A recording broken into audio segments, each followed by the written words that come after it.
আসসালামু আলাইকুম, শুভ সকাল। এখন হবিদাদার দোকানে আসছি। প্রতি হাটে দিন হলে এখানে আসা হয়। এই জায়গাটা খুব পছন্দ করতো সুজন ভাই। প্রতি হাটের দিন সোমবার বৃহস্পতিবার রেগুলার আসতো সে। সাথে হয়তো আমি থাকতাম বা অন্য কেউ সাথে থাকতো।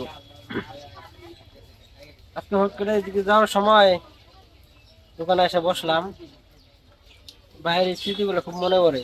ভাই মিষ্টি খুবই পছন্দ করতো। যেখানে যেত আমার সাথে, প্রথম পছন্দ থাকতো তার মিষ্টি, তারপর অন্য কিছু।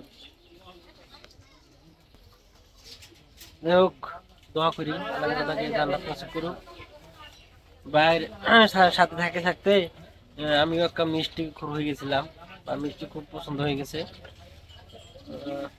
সেই সিলসিলায় আমি আজকেও মিষ্টি খাইতে আসছি সবিদাদা দোকানে। সবিদাদা আসলে আমাদের এই সবুর মধ্যে একটু ভাইরাল মিষ্টির ব্যাপারেই, সবাই তাকে চেনে, পরিচিত মুখ।